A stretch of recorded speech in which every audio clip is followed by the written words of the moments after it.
এখন রয়েছে দেশের পুঁজিবাজার পরিস্থিতি নিয়ে বিশেষ আলোচনার জন্য আমাদের স্টুডিওতে উপস্থিত রয়েছেন লঙ্কা বাংলা ইনভেস্টমেন্ট লিমিটেডের head of business SM Nasiruddin. আমরা কথা বলছি তার সাথে।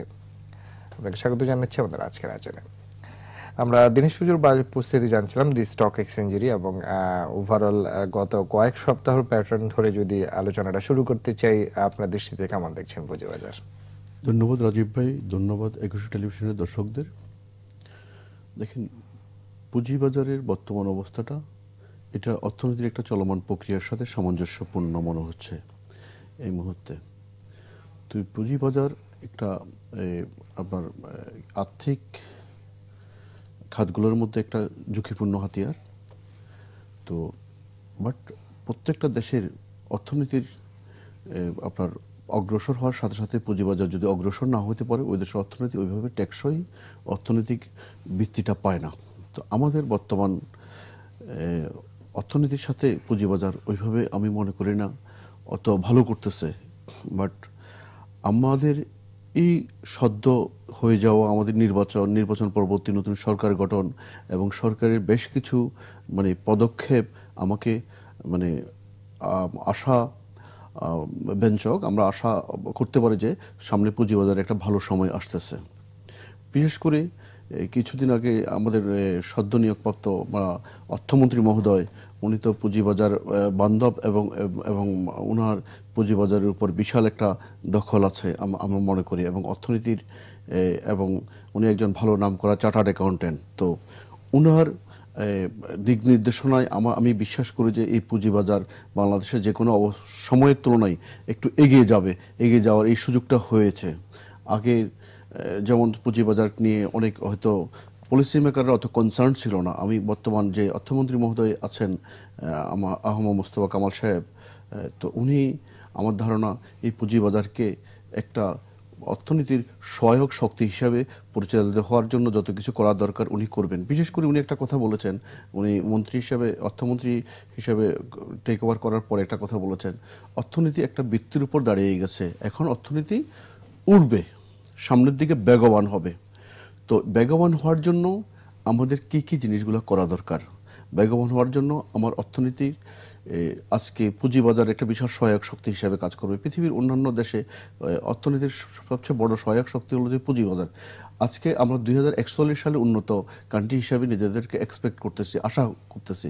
তো 2041 সালে যদি আমরা উন্নত কান্ট্রি হিসাবে আমরা যেতে চাই, তাহলে আমাদের এই অর্থনীতির চালিকা শক্তি আপনার ধরেন আমাদের যে আজকে আমাদের যে ফান্ড দরকার আমাদের ইনফ্রাস্ট্রাকচার ডেভেলপমেন্ট করার জন্য, আমাদের বড় বড় কোম্পানিগুলো করার জন্য, এইটার সোর্স অফ ফান্ডটা এই পুঁজিবাজারকে সম্পর্কিত করতে হবে। আপনি আজকে আমাদের টোটাল জিডিপির মাত্র 14% হলো যেন কি আমাদের ক্যাপিটাল মার্কেটের সাইজ, যেটি অন্যান্য দেশের ইন্ডিয়াতে হলো যে 65%-এর উপরে, মালয়েশিয়াতে 100%-এর উপরে, সিঙ্গাপুরে ক্লোজ টু 200%। তো ইভেন পাকিস্তানের মতো ভঙ্গুর রাষ্ট্র আমাদের থেকে অনেক বেশি। তো আমি যেটা বিশ্বাস করি, বর্তমান সরকার পুঁজিবাজারকে যথেষ্ট গুরুত্ব দিবে। পুঁজিবাজারে যে সমস্ত ইনফ্রাস্ট্রাকচার গুলো দাঁড় করানো দরকার সেগুলো দাঁড় করাবে। আমি কিছু জিনিস বলি, মাননীয় অর্থমন্ত্রী মহোদয় উনি অনেক বেশি লজিক্যাল হবেন আমি বিশ্বাস করি। যেমন আজকে ভারতের পুঁজিবাজার একটা বেসের উপর দাঁড় করাইছে, অনেকগুলো ইনিশিয়েটিভ আছে। তাদের মধ্যে একটা উদাহরণ দিচ্ছি আমি আপনাকে। ওইখানে কোনো শেয়ার কেনার পরে 1 বছরের মধ্যে যদি বিক্রি করে দেয়, সেখানে যে গেইনটা হয় সেটার গেইনের উপর 15% সরাসরি ক্যাপিটাল গেইন ট্যাক্স দিতে হয়। কিন্তু কোনো বিনিয়োগকারী যদি সে শেয়ারটা 1 বছর ধরে রাখে, তাহলে সেখানে কোনো গেইন ট্যাক্স পে করতে হয় না। তো এখানে ইনডাইরেক্টলি দীর্ঘমেয়াদে বিনিয়োগটাকে ধরে রাখার জন্য উৎসাহিত করতেছে।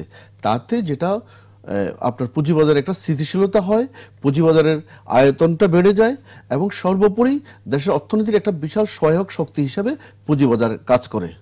আচ্ছা আচ্ছা, এই যে আমাদের নতুন সম্ভাবনার জায়গাগুলো আপনি কথা বলছেন, সেই জায়গায় একটু আসতে চাই যে মিউচুয়াল ফান্ড ইন্ডাস্ট্রি, যেটি আমরা পুঁজিবাজার যেহেতু ইন্ডিয়ান এক্সাম্পল আপনি টানলেন, আমরা দেখছি যে সেখানে কিন্তু জনগণ অনেক সচেতন, বিশেষ করে যারা বিনিয়োগ করছেন তারা কিন্তু মিউচুয়াল ফান্ড ইন্ডাস্ট্রিতে খুবই একটা ভালো অবস্থান তৈরি করতে পেরেছেন। আমরা সেখানে পিছিয়ে আছি, বরাবরই আলোচনা হচ্ছে, কিন্তু অগ্রগতি কতটুকু দেখছেন?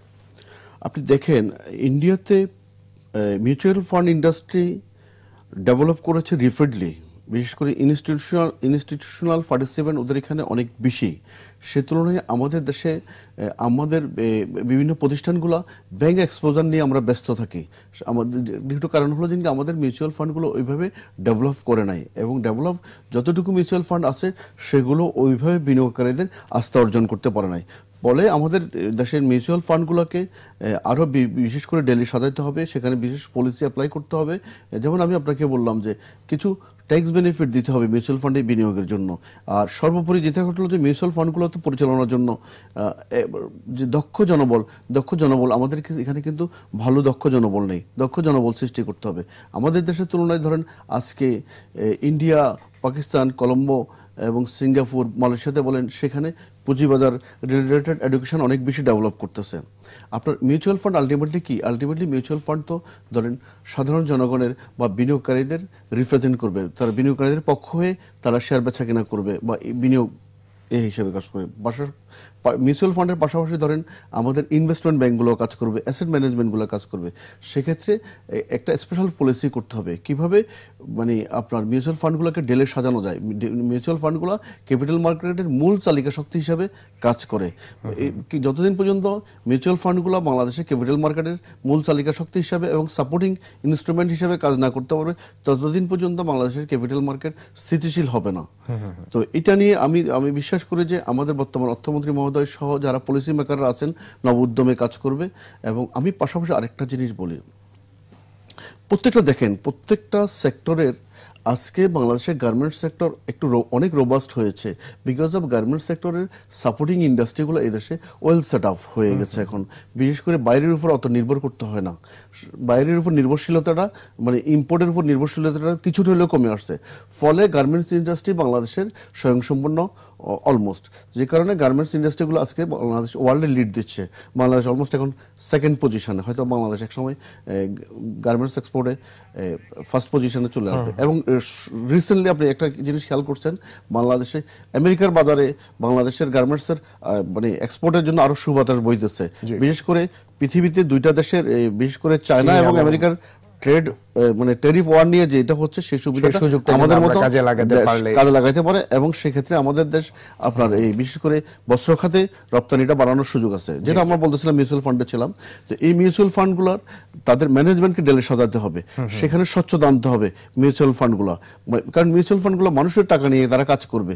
সেখানে স্বচ্ছতা না আনতে পারলে এবং মিউচুয়াল ফান্ডগুলোকে ডেলে সাজাতে না পারলে, র্যাপিডলি গ্রোথ না করতে পারলে, বাংলাদেশের মিউচুয়াল ফান্ড ইন্ডাস্ট্রিটাকে র্যাপিডলি গ্রোথ করতে হবে বাংলাদেশের ক্যাপিটাল মার্কেটের সাথে, যেটা ইন্ডিয়াতে হয়েছে। আমরা এই জায়গাটা আবার আলোচনায় ফিরে আসছি, তবে তার আগে ছোট্ট একটা বিরতি নিচ্ছে। দর্শক, নিচ্ছে একটা বিরতি, আমাদের সঙ্গেই থাকুন।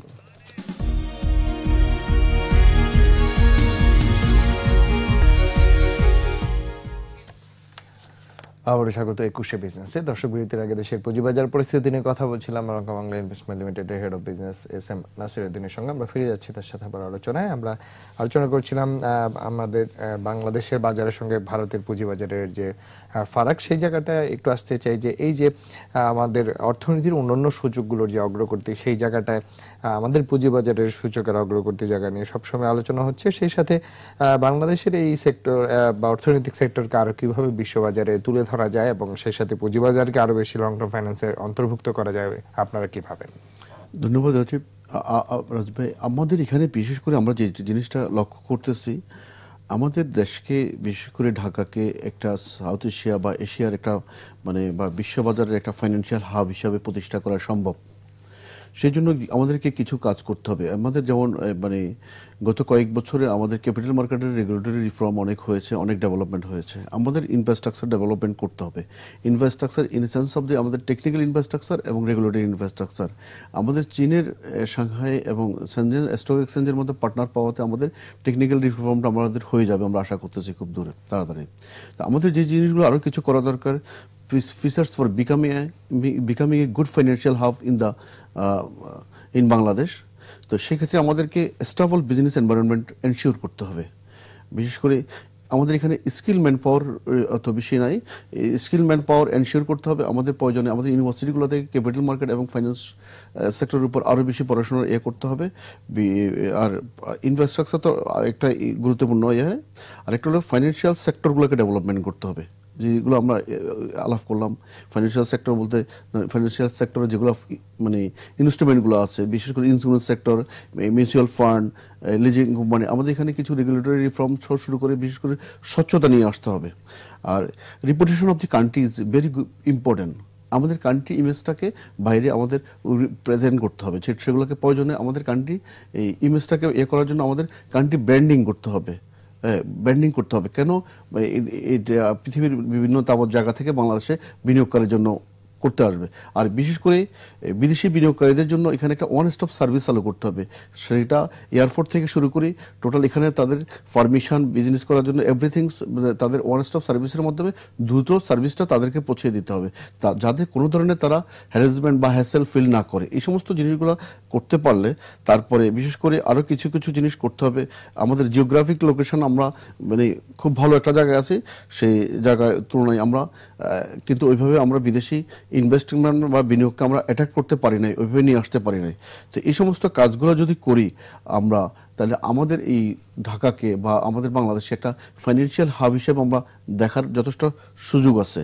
আপনি দেখেন আমাদের এখনও মাত্র জিডিপির 14% হিসাবে আমরা ক্যাপিটাল মার্কেটের সাইজ, যেখানে পৃথিবীর অন্যান্য জায়গার তুলনায় আমরা খুব কম। এখানে কাজ করার সুযোগ আছে। আরেকটা জিনিস, ল্যাক অফ প্রপার, আমি আগেও বলেছি, lack of proper education for the capital market, যেটা ইন্ডিয়া র্যাপিডলি এটা ডেভেলপ করতেছে।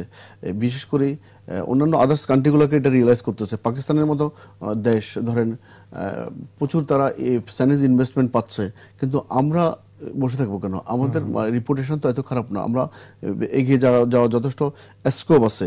তো এই জিনিসগুলো বিবেচনায় নিয়ে আমি মনে করি মাননীয় অর্থমন্ত্রী মহোদয় এখন কাজ করবেন। আর পাশাপাশি আমাদের ক্যাপিটাল মার্কেটে একটু বিজনেস ডাইভার্সিফিকেশনে যেতে হবে। বিজনেস ডাইভার্সিফিকেশনগুলো যদি আমরা না যেতে পারি, তাহলে আমাদের বিশেষ করে সেকেন্ডারি মার্কেটে আমাদের আরও মানে আমাদের ইনস্ট্রুমেন্ট নিয়ে আসতে পারে। আমাদের ধরেন ভালো কোম্পানিগুলো নিয়ে আসতে পারি আমরা। পাশাপাশি ধরেন আরো ফিক্সড ইনকাম সিকিউরিটিজ এখানে আমরা ইন্ট্রোডিউস করতে পারি। প্রেফারেন্স শেয়ারগুলো, গভর্নমেন্ট সিকিউরিটিজগুলো এখানে ট্রেডের জন্য নিয়ে আসতে পারি। এই ধরনের আরো অনেক কিছু করা সম্ভব করলে আমাদের এখানে একটা ওভারঅল ফাইন্যান্সিয়াল হাব হিসেবে কাজ করার যথেষ্ট সুযোগ আছে। তো আমি আশাবাদী। দেখেন একসময় আমি এর আগে কয়েকবার বলেছি, বাংলাদেশের টেলিকমিউনিকেশন সেক্টর একসময় খুবই নবীয়া ছিল, মানে একদম কোনো এক্সপিরিয়েন্স ছিল না, কিছু ছিল না। এখন সেই বাংলাদেশের টেলিকমিউনিকেশন এক্সপার্টরা বিশ্বের অনেক দেশে টেলিকম কোম্পানিগুলোতে লিড দিচ্ছে, তারা এক্সপার্টিয়েট হিসেবে কাজ করতেছে। ঠিক ক্যাপিটাল মার্কেটে এখন ভালো ভালো ছেলেবেলে আইবিএ থেকে এমবিএ করা, ঢাকা বিশ্ববিদ্যালয় থেকে এমবিএ করা, নর্থ সাউথ এবং আইইউবি থেকে পাশ করা ছেলেবেলে আমাদের এখানে কাজ করতেছে। এখন অনেক সিএফএ আছে। তো সুতরাং আমরা মনে করতেছি এখন প্রফেশনাল হিসাবে যদি ভালো একটা ডেভেলপমেন্ট হয় এবং আমাদের এখানে স্কিল ভালো হিউম্যান রিসোর্স ডেভেলপমেন্ট হয়, তাহলে এই দেশে একটা মানে ফাইন্যান্সিয়াল হাব হিসাবে, বিশ্বের ফাইন্যান্সিয়াল হাব হিসাবে কাজ করার যথেষ্ট সুযোগ আছে। এই ক্ষেত্রে আমরা মনে করি যে প্রাইভেট সেক্টরের পাশাপাশি সরকারকে এবং পলিসি মেকারদেরকে এগিয়ে আসাটা অনেক বেশি জরুরি। জি, আমরা একেবারে শেষ দিকে চলে এসেছি। যাবার আগে ওভারঅল এখন যে পরিস্থিতি রয়েছে আমরা আশা করব পজিটিভ ট্রেন্ডে অব্যাহত রাখবে, তবে পুঁজিবাজারে উঠানামা থাকবে, ঝুঁকি থাকবে। সেই জায়গাগুলো বিবেচনা করে নতুন বছরে নতুন প্রত্যয় বিনিয়োগকারীদের উদ্দেশ্যে কিছু বলে, বিনিয়োগকারীদের উদ্দেশ্যে কিছু দুই চারটা কথা বলি। একটা হলো যে কি, স্রোতে গা না ভাসিয়ে দেন না। স্রোতে গা না ভাসিয়ে আপনি লজিক্যাল বিনিয়োগ করুন। শেয়ার কোনো শেয়ার অনেক বাড়তেছে, ওই শেয়ার না গিয়ে একটু স্রোতের বিপরীতে কাজ করার চেষ্টা করেন। যে শেয়ারটা এখনো বাড়ে নাই, যে শেয়ারটার ফান্ডামেন্টাল ভালো, বিশেষ করে দেখবেন আপনি লজিক্যালি বিনিয়োগ করলে আপনি কোনো না কোনোভাবে আপনি বেনিফিটেড হবেন, আপনি পুঁজি হারানোর সম্ভাবনা কম। কিন্তু আপনি সময় দিতে হবে। আপনি যদি একটা দোকানের ব্যবসা করলে সেখানে ইনভেস্ট করলে আপনি সে দোকানে অনেক সময় দেন। এখানে যদি আপনার একটা বড় বিনিয়োগ যখন থাকবে, আপনি এখানে সময় দিতে হবে, আপনি অ্যানালাইসিস করতে হবে, স্টাডি করতে হবে মার্কেট নিয়ে, ভালো শেয়ারগুলো দিয়ে করতে হবে। আপনি দেখেন কিছু কিছু জিনিস বলি, অনেক শেয়ার হয়তো রিসেন্ট হয়তো ভালো ডিভিডেন্ড দিতে পারে না করতে, কিন্তু তাদের ভবিষ্যৎ ভালো। এরকম দেখেন আমাজন অনেক বছর লস আছে, কিন্তু শেয়ারে বিনিয়োগ কোটি কোটি মানুষ পৃথিবীতে বিনিয়োগ করতেছে আমাজনে। অ্যাপেল অনেক বছর কিন্তু ক্যাশ ডিভিডেন্ড দেয় নাই, তারপরে সেখানে বিনিয়োগ করে। তাদের হলো যে লং টার্ম ভিশনটা ছিল। এরকম বাংলাদেশে এরকম বেশ কিছু কোম্পানি আছে যাদের লং টার্মে এইগুলোতে খুব ভালো বিনিয়োগ করলে বিনিয়োগ রিটার্ন আসার সম্ভাবনা আছে। তো এই বিনিয়োগকারীদেরকে ওইসব চিন্তা করতে হবে। বিনিয়োগকারীদেরকে সবসময় একটা লজিক্যাল বিনিয়োগ করার চিন্তা ভাবনা করতে হবে। সবসময় একটা শেয়ার বাড়তেছে, একটা সেক্টর বাড়তেছে, শুধু আমি ওই বাড়তি দামে কিনে অনেক সময় অধৈর্য হয়ে ভালো শেয়ারটা বিক্রি করে দিলাম, সেক্ষেত্রে আমরা পুঁজি হারানোর যথেষ্ট সম্ভাবনা থাকে। এই জায়গাগুলো তারা এই সমস্ত জায়গাগুলোতে যদি বিনিয়োগকারীরা বিবেচনা নিয়ে আসেন, লজিক্যাল বিনিয়োগকারী হিসাবে কাজ করেন, তাহলে এই বাজার থেকে তারা বেনিফিটেড হওয়ার যথেষ্ট সম্ভাবনা আছে। আমরা সেই প্রত্যাশা রাখছি। আপনাকে অনেক ধন্যবাদ আমাদেরকে। ধন্যবাদ একুশে টেলিভিশনের দর্শকদের। দর্শক, এতক্ষণ দেশের পুঁজিবাজার পরিস্থিতির অনাধিকরণ নিয়ে কথা বলছিলেন লঙ্কা বাংলা ইনভেস্টমেন্ট লিমিটেডের head of business SM Nasiruddin. দর্শক, এবারে নিচ্ছে আর একটা বিরতি। বেলা 1:30 আবার ফিরে আসবে 21 বিজনেস। ততক্ষণ আমাদের সঙ্গেই থাকুন।